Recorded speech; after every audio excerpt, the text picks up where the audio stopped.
미국의 예외주의가 있었던 시기가 언제였을까? 아무래도 미국 경제가 이제 상당히 상대적으로 좋았던 게 이제 좀 멀게 보면 이제 1920년대.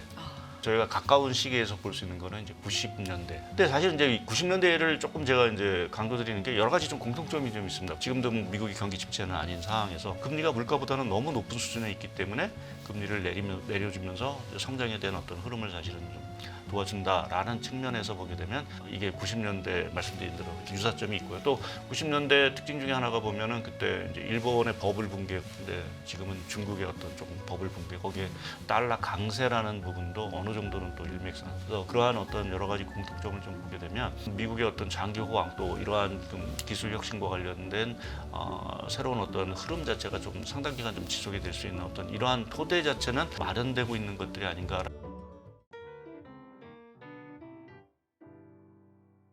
자, 예고해 드린 것처럼 이제 박상현 전문위원 모시고 시장 얘기, 경제 얘기 좀 해보겠습니다. IM증권 리서치센터의 박상현 전문위원 나오셨습니다. 위원님 안녕하세요. 네, 안녕하세요. 네.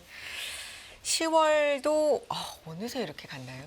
네, 벌써 17일이네요. 이제 진짜 11월 뭐 미국 대선 겪고 이러면 연말까지도 가시권에 또 들어올 상황인데 2025년 경제 전망 보고서 내셨네요. 예, 뭐 시즌이 또 돼서 부지런하게 또 움직여 주셨습니다. 몰랐는데 2025년이 푸른 뱀의 해인가요? 예, 뭐 내년이 뱀의 해라고 또 하더라고요. 또 푸른 뱀이군요. 예. 네, 색이 항상 붙는데. 네. 2025년 경제 전망 전체적인 제목이요. 미국 예외주의와 스태그네이션입니다.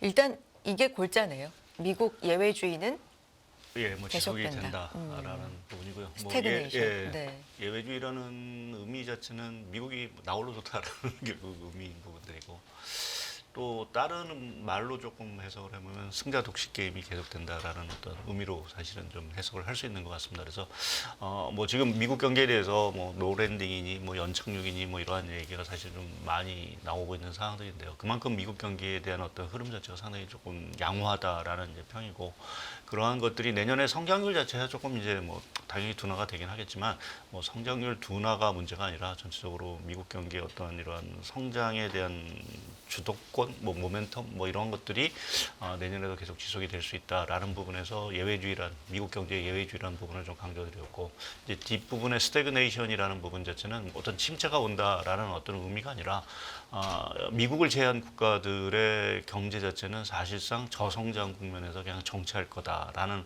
의미에서 조금 대비되는 어떤 의미로 사실은 좀 받아들여 주셨으면 좋겠습니다. 알겠습니다. 이게 2025년 경제 전망 보고서기 때문에 양이 상당히 있습니다. 방대합니다. 몇 페이지짜리예요? 거의 한 93페이지 거의 이렇게 100페이지 되는 거. 가까이 되는. 예. 네, 같네요. 제가 올려두겠습니다. 참고해 보시고요. 그래서 이 시간에 이제 요약으로 네, 핵심을 좀 짚어보도록 하겠습니다.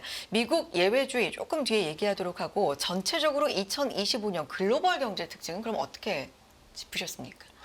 예, 일단 가장 중요한 부분은 그러면 내년에 뭐 성장이 안 나온다라고 하면 뭐 주식시장 이런 것들이 상당히 뭐 안 좋을 거냐라는 부분에서는 조금 약간 얘기는 좀 달라지는 부분들이 네. 있고요.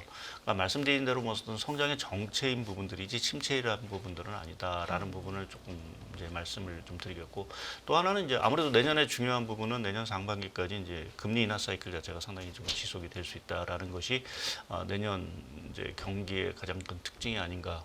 그러니까 최근에 뭐 미국은 좀 물가가 여전히 좀 끈적거리는 모습을 보이고 있지만 좀 유로, 영국, 캐나다 소비자 물가가 다 1%대입니다. 그러니까 이러한 부분을 보게 되면 지금 미 연준뿐만 아니라 주요국의 금리 인하 사이클이 내년 이제 상반기까지 상당히 조금 지속이 될 수 있다. 또 속도 자체도 상당히 좀 가속화될 수 있는 가능성들이 있다라는 부분에서 보게 되면 유동성이나 자산 가격 측면에서는 좀 유리한 흐름이 나타날 수 있다라는 부분 하나 좀 강조를 드리겠고요.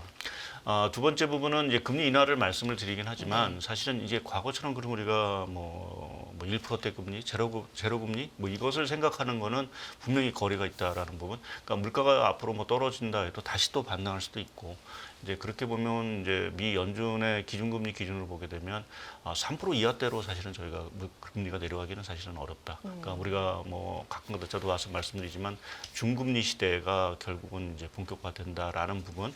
그러니까 우리가 무턱대고 이제 금리는 뭐 이제 앞으로 계속해서 떨어질 거야라는 어떤 심리보다는 어느 순간에 가서 금리 사이클 또 미국 경기가 좋다라고 하면 추가적으로 더 금리를 내릴 필요가 사실은 없기 때문에 이제 그렇게 보면 이제 금리 수준에 대해서 저희가 항상 조금 어느 수준 가면 금리가 더 이상 떨어지지 않겠다라는 그러니까 중금리라는 부분 자체를 조금 그걸 이제 3%. 예, 네. 3% 중반 정도로 좀 보고 있습니다. 그래서 그 정도 되면은 이제 금리 인하 사이클이 사실상 뭐 미국 경기가 침체하는가 하면 더 이상 금리 내릴 필요가 없겠죠. 그래서 뭐 그러한 어떤 흐름을 내년도에 하나 좀 특징으로 좀 잡고 있고요. 두 번째 부분은 조금 이제 우리 입장에서 좀 아쉬운 부분들인데 사실은 이제 제조업 경기 회복이 그렇게 쉽지는 않을 거로 좀 보고 있습니다. 그러니까 지금도 전 세계 경제가 이제 서비스업 경기 중심으로 사실은 흘러가고 있는 상황들인데 내년에도 제조업 경기 자체가 그렇게 강하게 부활하기는 좀 쉽지 않다. 그러니까 내년도 이제 교육이라든지 이러한 것들이 뭐 올해에 비해서 그렇게 많이 뭐 폭발적으로 늘어날 수 있는 상황들은 아닌 거고요. 이제 그렇게 보면 이제 제조업 경기에서의 어떤 그 회복에 대한 어떤 심 자체도 그렇게 강하지 못할 수 있는 부분이고 또 하나 중요한 거는 내년에 뭐 지금 중국이 여러 가지 부양을 하고 있긴 하지만 과연 내년에 중국이 지금에 얘기된 디프레이션, 그러니까 사실상의 경기 침체하고 물가 둔화 국면에서 벗어날 수 있느냐라는 부분은 내년도 말씀드린 제조업 경기뿐만 아니라 뭐 전 세계 경기 흐름에 있어서 상당히 좀 중요한 팩터가 아니겠느냐. 아까 미국의 예외주의를 말씀을 드렸지만 또 한편에서 보게 되면 중국의 이 디프레이션 리스크 자체는 내년에 저희가 또 한 번 좀 주목을 해서 봐야 되는. 그러니까 지금부터 중국이 이제 경기 부양을 각정을 하고 있는데 그 효과가 과연 있을 건지 아니면 단발성에 그칠 건지에 따라서 내년도 세계 경제 또 우리나라 경제에는 상당히 큰 영향을 미칠 수 있다라는 부분에서 보게 되면 내년에도 좀 제조업 또 경기보다는 서비스업 중심으로 좀 뭐 아무래도 기술 혁신이나 이런 것들이 대부분 다 또 서비스 산업이기 때문에 사실은 그러한 흐름으로 좀 갈 수 있다라고 좀 보고 있고요. 말씀드린 대로 또 하나 내년에 화두 자체는 중국의 디프레이션 리스크 자체가 이제 해소가 되느냐라는 부분들인 것 같습니다. 그리고 조금 이제 중장기적인 관점에서 제가 하나 긍정적으로 이제 좀 말씀을 드리고는 미국의 예외주의 이 부분을 말씀을 드리는 거는 그러면 미국의 예외주의가 있었던 시기가 언제였을까라고 뭐 우리가 딱히 이제 그것을 규정할 수는 없긴 하지만 아무래도 미국 경제가 이게 상당히 상대적으로 좋았던 게 이제 좀 멀게 보면 이제 1920년대. 그때 이제 광란의 20년대라는 이제 광란의 20년대라는 표현을 썼는데 그때 그러면 무슨 일이 있었느냐라고 하면 그때 뭐 자동차가 이제 새롭게 이제 들어오기 시작을 하고 또 미국 같은 이제 에너지 자체가 이제 석탄에서 석유로 이제 전환되는 네. 이런 시기가 이제 1920년대. 네. 또 그때 이제 미국이 이제 영국으로부터 이제 글로벌 패권을 이제 완전히 이제 찾아오는 어떤 이런 시기는 1920년대여서 그때 이제 미국이 뭐 말씀드린 대로 광란의 20년대라는 표현을 쓸 정도로 상당히 좋았던 시기. 뭐 궁극적으로 이제 대공황이 와서 조금 그렇긴 하지만 그런 시기가 있었고요. 또 한 가지 이제 저희가 가까운 시기에서 볼 수 있는 거는 이제 90년대. 뭐 지금 저도 갖고 와서 말씀드리지만 90년대 이제 IT 그러니까 인터넷 투자 붐이 있으면서 미국이 장기 호황을 누렸고. 근데 사실 이제 90년대를 조금 제가 이제 강조드리는 게 여러 가지 좀 공통점이 좀 있습니다. 90년대를 좀 생각해 보시면 이제 90년대 초반에 구소련이 이제 붕괴가 되고 하면서 미국이 이제 새로운 그 글로벌 공급망 체제를 사실은 이제 구축을 하기 시작을 하죠. 그때는 이제 분업 구조, 이제 글로벌 분업 구조를 통해서 새롭게 이제 공급망을 구축했는데 최근에도 보게 되면 미국이 새롭게 공급망을 구축하는 이러한 모습들. 근데 유럽이라든지 이러한 쪽에서의 경기보다는 미국의 압도적인 어떠한 성장의 흐름을 좀 가고 있다라는 부분이 중요한 부분들인 것 같고요. 또 한 가지는 그 95년에 미국이 이제 금리를 인하하게 됩니다. 그때 그럼 95년에 침체였냐? 침체 아니었거든요. 말씀드린 대로 미국 경기 상당히 좋았습니다. 근데 워낙 그 이전의 금리 자체를 다소 조금 너무 높게 올려놓은 상황들이어서 그 부담이 미국 경기의 성장의 둔화로 가다 보니까 이제 조금은 이제 제약적인 수준의 어떤 금리를 어느 정도 낮춰야 된다라는 이제 인식이 있었기 때문에 95년에 한 3차례 정도의 이제 금리 인하 또 그 후에도 이제 금리 인하를 하는데 지금하고 상당히 유사한 부분들이 있죠. 지금도 미국이 경기 침체는 아닌 상황에서 금리 왜 내리냐? 금리가 물가보다는 너무 높은 수준에 있기 때문에 금리를 내려주면서 성장에 대한 어떤 흐름을 사실은 좀 도와준다라는 측면에서 보게 되면 이게 90년대 말씀드린 대로 이러한 그 예외주의 현상 뭐 이러한 것들이 상당 부분 있을 수 있는 어떤 그러한 유사점이 있고요. 또 90년대 특징 중에 하나가 보면은 그때 이제 일본의 버블 붕괴가 있었죠. 근데 지금은 중국의 어떤 조금 버블 붕괴 거기에 달러 강세라는 부분도 어느 정도는 또 일맥상. 그러니까 달러 강세라는 부분 자체는 뭐 다른 의미를 떠나서 자금이 미국으로 많이 들어간다는 의미입니다. 그래서 그러한 어떤 여러 가지 공통점을 좀 보게 되면 조금은 이제 우리가 뭐 주식시장에서 뭐 이제 성장 뭐 이러한 개념을 떠나서 조금 미국의 어떤 장기 호황 또 이러한 기술 혁신과 관련된 새로운 어떤 흐름 자체가 좀 상당 기간 좀 지속이 될 수 있는 어떤 이러한 토대 자체는 상당 부분 좀 마련되고 있는 것들이 아닌가라는 쪽에서 내년 25년을 좀 바라보는 그러한 쪽으로 좀 생각을 좀 하고 있습니다. 95년과 금리 인하라든지 그 금리 인하의 이유라든지 이런 환경 측면에서 좀 유사하다라는 말씀이신데 증시는 당시에 어땠고 지금하고 증시 측면에서도 좀 유사할까요? 그러면? 예, 뭐 증시도 사실 90년대 미국 증시가 상당히 폭발적으로 이제 했고요. 그때 뭐 대표적으로 뭐 시스코 시스템이든지 뭐 MS라든지 마이크로소프트라든지 뭐 이러한 새로운 신생 기업들이 나오면서 사실 주가가 90년대 미국 폭발적으로 이제 올랐다는. 근데 그 결론적으로는 버블로.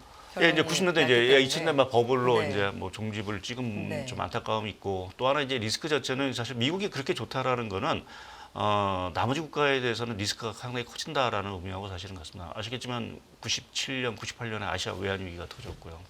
제가 뭐 1920년대를 말씀드리면 그때도 궁극적으로 이제 대공황이라는 부분이 이제 터졌는데. 그러니까 미국이 너무 좋으면 사실은 자금이 다 미국으로 쏠려 들어가는 이러한 현상이 너무 과도하게 나타났다.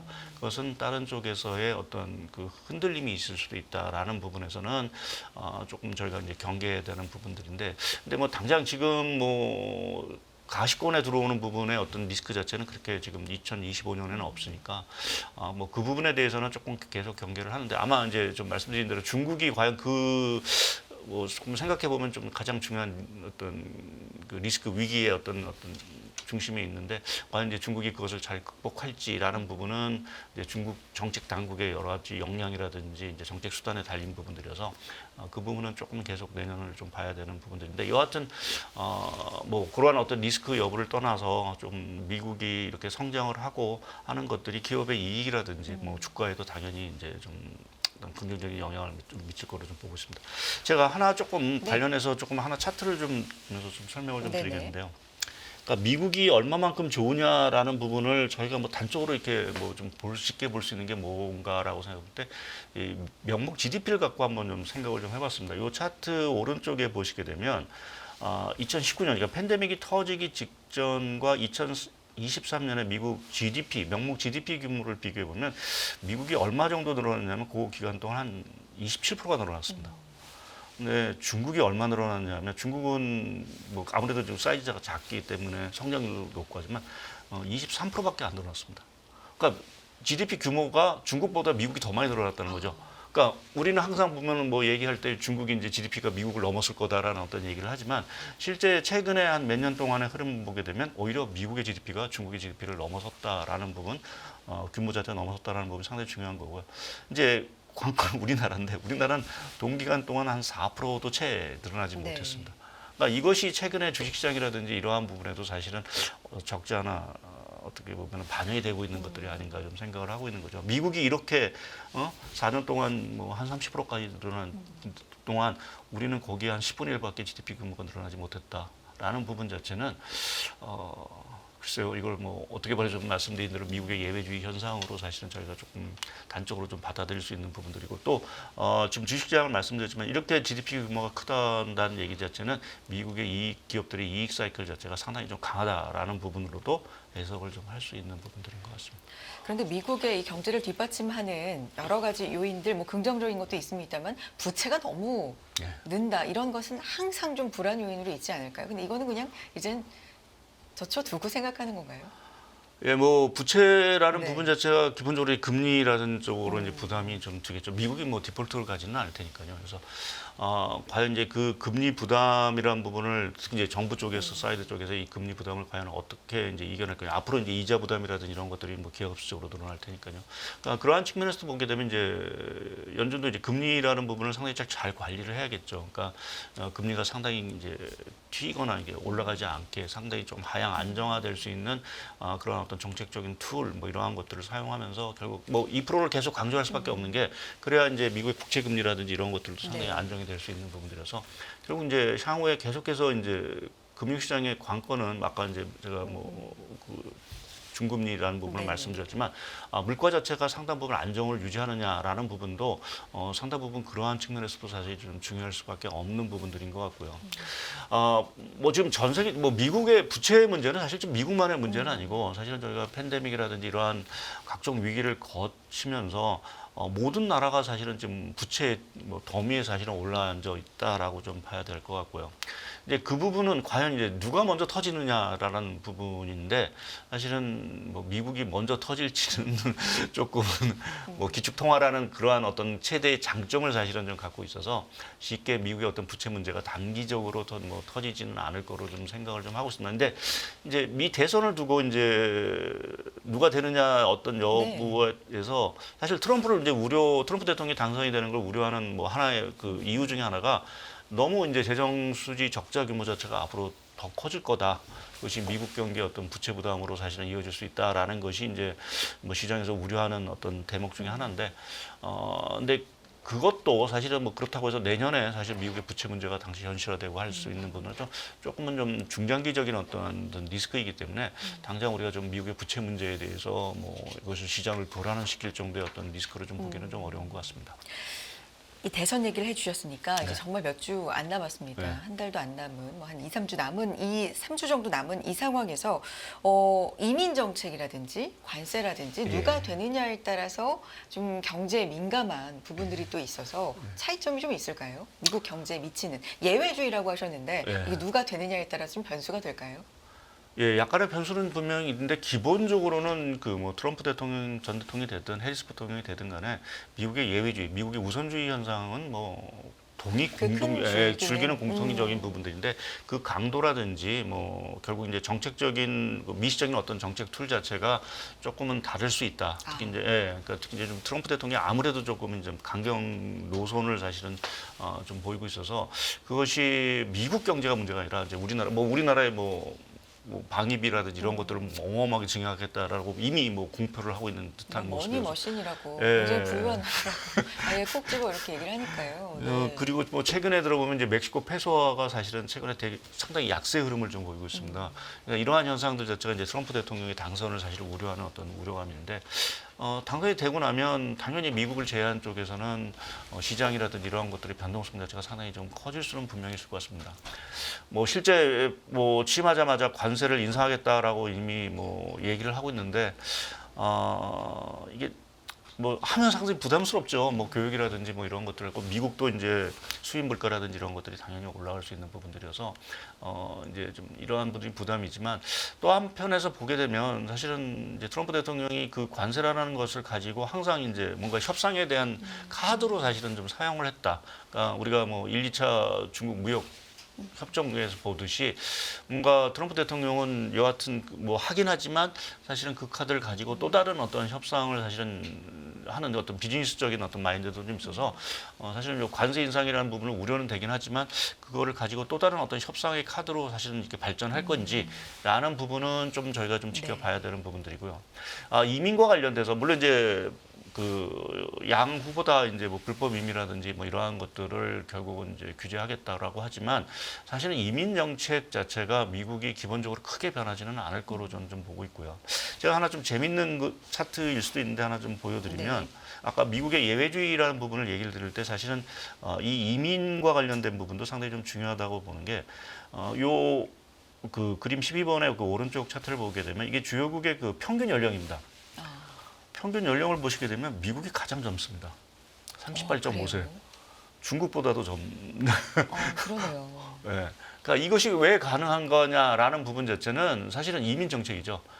미국도 사실은 지금 뭐 베이비붐 세대가 은퇴를 하면서 여러 가지 고령화 문제가 사실은 슬슬 제기가 되고 있음에도 불구하고 여타 국가에 비해서 이렇게 평균 연령이 낮다라는 부분 자체는 그만큼 이민에 대해서 상당 부분 유연성을 사실은 갖고 있고, 물론 이제 많이 받아들일 때 적게 약간의 좀 차이는 있긴 하지만 그 미국의 어떤 노동 생산성이라든지 이러한 것들을 여전히 지키기 위해서 사실은 그 미국은 사실 이민 정책을 상당히 탄력적으로 가고 있는 부분도 상당 부분 미국의 예외주의 자체를 상당 부분 좀 이끌고 있는 심인 것 같습니다. 그래서 우리가 이민 정책에 대해서 뭐 불법 이민자는 분명히 뭐 규제를 하긴 하겠지만 이렇게 노동과 관련된 부분에 있어서의 생산성에 큰 영향을 미친다라고 하면 미국은 언제든지 그 이민 정책에 대해서 유연성을 발휘할 수 있는 국가이기 때문에 우리가 이민 정책에 대해서는 뭐 그렇게 뭐 우려할 부분들은 아니지 않겠냐. 오히려 그러한 것들이 미국의 어떤 경제 성장이라든지 이러한 것들을 좀 지지하는 중요한 원동력으로 좀 작용하고 있다라고 좀 봐야 될 것 같습니다. 네, 25년 경기 전망 여러 가지 요약해서 짚어주시고 있는데요. 유동성의 부분에서는 어떻게 보고 계십니까? 예, 뭐 제가 이 자리에 와서도 유동성 네. 부분 자체는 계속해서 뭐 양호할 거다라는 부분을 계속해서 강조를 드리고 있고요.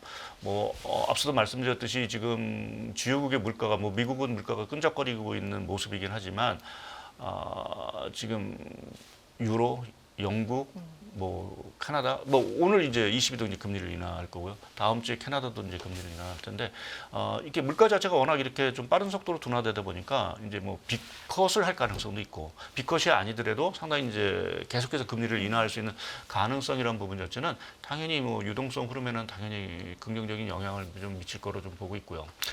그리고 이제 하나 이제 변수가 이제 중국으로 사실은 좀 보고 있습니다. 지금 뭐 우리가 다 뭐 연준이라든지 주요국의 금리 인하 사이클은 다 아는 부분들이고요. 그럼 과연 이제 중국이 어느 정도의 그 경기 부양책을 과연 앞으로 해줄 건지, 지금 뭐 이미 금리라든지 또 사실상의 어떤 양적 완화 비슷한 어떤 지금 그 이민은행의 간접적인 주식 매입 이러한 프로그램은 이미 작동이 되기 시작을 했고, 시장이 지금 관심을 갖고 있는 거는 지금 재정 정책 규모, 이 사이즈 자체가 커진다라고 하면 중국뿐만 아니라 전 세계 유동성에는 상당히 좀 기여를 할 거로 좀 보고 있고요. 근데 지금 보게 되면 이게 뭐 2조 위안이냐, 뭐 또 한 6조 위안이냐, 네, 뭐 차이가 사실은 커서 사실은 아직 저희가 뭐 정확히 말씀드리기는 없는데 2조 위안은 사실은 조금 부족해 보이는 부분들이 있고 2008년에 4조 위안을 썼으니까 그때는 사실은 중국 GDP의 거의 한 11%에 해당하는 이런 사이즈였고 지금 2조 위안이라는 거는 중국 GDP 보면 한 2% 조금 넘는 정도 수준이기 때문에 또 중국이 갖고 있는 부채의 규모를 생각해 보면 이거는 조금은 그렇게 큰 약발을 보일 수는 없을 것 같고요. 최소한 4조 위안 이상의 어떠한 지금 그런 재정부양책 뭐 이러한 것들이 발표된다라고 하면 그때는 좀 생각이 좀 달라질 수 있는 부분들이 좀 있는 것 같습니다. 그래서 이 정도의 만약 그 앞으로 뭐 지금 이번 달 말에 이제 발표가 될 거로 이제 좀 알려지고 있는데 만약 재정부양 정책 자체가 한 4조 위안 이상의 어떤 그 규모로 발표가 된다라고 하면 이 부분은 좀 내년 특히 이제 내년 한 상반기까지 글로벌 유동성 확대 아까 말씀드린 대로 미국이나 주요국의 금리 인하 사이클과 더불어서 우리가 조금 자산시장의 입장에서는 상당히 좀 환호할 수 있는 그러한 어떤 유동성 정책이 아닐까라는 쪽에 좀 생각을 좀 하고는 있습니다. 그래서 그러한 것들이 이제 측면에서 보게 되면 좀 유동성과 관련돼서는 조금 저희가 좀 긍정적인 시각을 좀 볼 수 있으니까 지금 아까 말씀드린 대로 경기 자체는 딱히 이렇게 뭐가 좋아진다라고 좀 말씀드리기가 조금 애매한 어떠한 흐름이고요. 이제 그러면 기대할 수 있는 부분 자체는 정책인데 지금 각국이 쓸 수 있는 정책이라는 거는 재정 정책보다는 사실은 좀 통화 정책 완화 쪽으로 사실은 초점이 맞출 수밖에 없고 그러면 그 강도 자체가 조금 더 강해야 되는데 지금은 다행스럽게 지금 뭐 미 연준도 그렇지만 주요국이 뭐 B급 비슷한 어떤 금리 인하를 갈 수 있고 거기에 중국이 더 힘을 보탤 수 있다라고 하면 유동성과 관련된 부분에 있어서는 내년 상반기까지 주식시장 또 자산시장 입장에서는 상당히 좀 중요한 호재가 되지 않을까라는 쪽에 좀 생각을 좀 하고 있습니다. 말씀해 주신 것처럼 유동성, 특히 중국 쪽을 또 주목해 볼 필요가 있는데 10월 말에 전인대 상무 이후에 또 구체적인 정책 발표 있을 것이다. 뭐 이런 얘기 있고요. 이게 기준을 그럼 4조 위안 정도 뭐 제 정도로 개인적으로는 아예 해서? 4조 위안 정도를 조금 뭐 경계선으로 좀 봐야 되지 않을까 좀 보고 있습니다. 봐야 할 것 같고 오늘 또 부동산 정책에 대한 기자회견도 좀 보도록 하겠습니다. 환율 얘기 좀 해볼까요? 사실 환율이 좀 달러가 약해질 것이다. 예. 이런 예상 이전에 벗어난 감이 지금 없지 않은 건데 예. 시장 반응은 어떻습니까? 지금 달러 강세가 이어지고 있는 상황이잖아요. 그렇죠. 이제 미 연준이 빅컷을 계속 할 네. 거다라는 이제 기대감이 있어 좀 달러가 약세가 조금 이제 됐다가 이제 추가 빅컷 가능성은 이제 좀 사실상 이제 소멸 비슷하게 좀 연내를 기준으로 소멸되고 있는 분위기인 것 같고. 그래도 인하는 계속 되는 예, 거죠. 인하는 되고 있는데 네. 이제 말씀드린 대로 이제 다른 나라 국가가 아, 금리를 조금 더 빠른 속도로 내릴 수도 있다라는 부분 자체가 일단 뭐 유로화라든지 뭐 어제든지 파운드화 가치도 네. 사실은 이제 큰 폭으로 내렸는데 이러한 지금 비달러 쪽에서의 지금 통화 정책 완화 압력 자체가 사실은 그 비통화 가치를 좀 떨어뜨리고 있는 요인을 면 달러 강세 요인이 좀 되고 있는 부분들인 것 같고요. 내년에도 좀 이어질까요? 조금은 이제 뭐 약세는 조금은 저는 좀 될 거로 보는데 그 약세폭 자체가 그렇게 크게 유의미하게 좀 나오기는 좀 쉽지 않을 거로 좀 볼까. 그 이유는 말씀드린 대로 미국이 좋다라는 부분이 자체가 제일 중요한 거죠. 그러니까 미국이 여러 가지 성장이라든지 또 산업적으로 모멘텀을 좀 갖고 있다라고 하면 자금의 흐름이 사실 굳이 뭐 우리나라 지금도 그렇지만 우리나라 국내 주식을 투자하느니 사실은 미국을 가겠다라는 어떤 심리가 있듯이 전 세계 자금들 자체가 좋은 곳으로 갈 수밖에 없는 부분들이고요. 이제 그렇게 보면 미국으로 계속 향한다라는 부분 자체는 미국 달러 자체를 상당히 좀 지지할 수 있는 부분으로 좀 봐야 될 것 같고 또 하나 이제 변수는 아까도 뭐 좀 전에 미 대선입니다. 결국 미 대선에서 결국 트럼프 대통령이 당선이 된다라는 부분 자체는 당연히 달러 강세 압력으로 이제 이어질 수 있는 가능성이 상당히 크고요. 이제 그거는 뭐 관세라든지 이러한 자국 우선주의 자체를 강화시킨다라는 거는 다른 나라 입장에서는 상당히 좀 피해가 올 수 있는 부분들이고.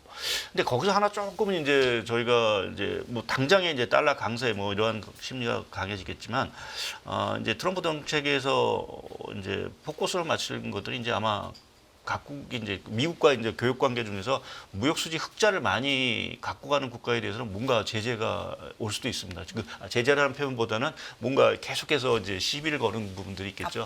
예, 압박을 하는. 네. 근데 그것이 아마 통화 쪽에서 절상 압력이 올 수도 있고 또 아니면 다른 쪽으로 이제 올 수도 있어서 뭐 그러한 것들이 조금은 변수. 그러니까 뭐 엔화 같은 경우도 워낙 지금 일본이 미국에 대해서 무역 수지 흑자 규모가 크다 보니까 미국 입장에서 보면 너무 엔화가 약세다라는 어떤 불평 섞인 얘기를 할 수도 있는 부분들이 있습니다. 그래서 11월 대선 뭐 해서 내년 취임 전까지는 뭐 트럼프 대통령이 만약 당선되면 그러한 어떤 우려감으로 이제 달러 강세가 되긴 하겠지만 취임 이후에 과연 이제 뭐 관세 정책뿐만 아니라 다른 어떠한 통상 정책에 대해서 트럼프 대통령이 어떠한 스탠스를 취하냐에 따라서 달러 흐름에도 사실은 좀 변화는 좀 있을 수 있다라고 좀 생각을 하고 있습니다. 네, 이 부분 좀 짧게 짚어야 될 것 같은데요. 저희가 보고서 올려놓겠습니다. 그럼 참고해 보시고요. 이제 위험 요인으로 하나 짚어주고 계시는 게 중국의 디플레이션 리스크고 한국 경기도 계속해서 좀 어려움을 있을 것이다라고 짚어주고 계시는데 이 부분 좀 요약해 주실까요? 부탁드릴게요. 예, 뭐 네. 지금 제가 조금 중국 얘기를 네. 좀 드리는 것은 네. 저희가 조금 과거라기보다는 2010년에 조금 아픈 기억이 좀 있어서 사실은 제가 그러한 얘기를 자주 드리고 있는 부분들이고요. 그러니까 그 아픈 거라는 건 우리가 2010년 중반 때 사실은 중국이 그 생산자 물가 이런 것들이 이제 계속해서 하락세를 보이면서 저희가 이제 박스피를 한번 갇힌 적이 있습니다. 그래서 물론 지금 그때하고 상황은 사실은 좀 다른다 하더라도 사실은 중국이 계속해서 이제 디플레 압력 자체가 상당히 커진다라는 부분 자체는 우리나라 대중국 수출의 회복을 사실은 저해하는 부분들이 하나 있고요. 또 하나 우려되는 부분 자체는 중국이 지금 여러 가지 지금 신산업을 육성을 하고 있습니다. 네. 전기차, 뭐 태양광, 2차전지 이러한 부분이 사실은 육성인데 이러한 산업들에 대한 투자차가 너무 또 확대된다라는 부분 자체는 이제 과잉에 대한 리스크 자체, 또 다른 과잉을 리스크를 유발시킬 수 있다라는 부분에서 우리도 사실은 그 산업들 자체를 육성을 하고 있는 입장에서는 좀 부담이 될 수 있는 부분들이어서 중국의 어떠한 이러한 뭐 이제 경기가 디프레를 뭐 벗어나느냐라는 어떤 부분도 중요하지만 또 한 가지는 이러한 신산업 부분에 있어서의 과잉 리스크 자체가 과연 또 될 거냐라는 부분도 내년에 좀 저희가 하나 좀 주목을 해야 되는 변수로 보고 있습니다. 알겠습니다. 오늘 여기까지 듣도록 하겠습니다. IM증권 리서치센터 박상현 전문위원 함께했습니다. 위원님 말씀 고맙습니다. 예, 감사합니다.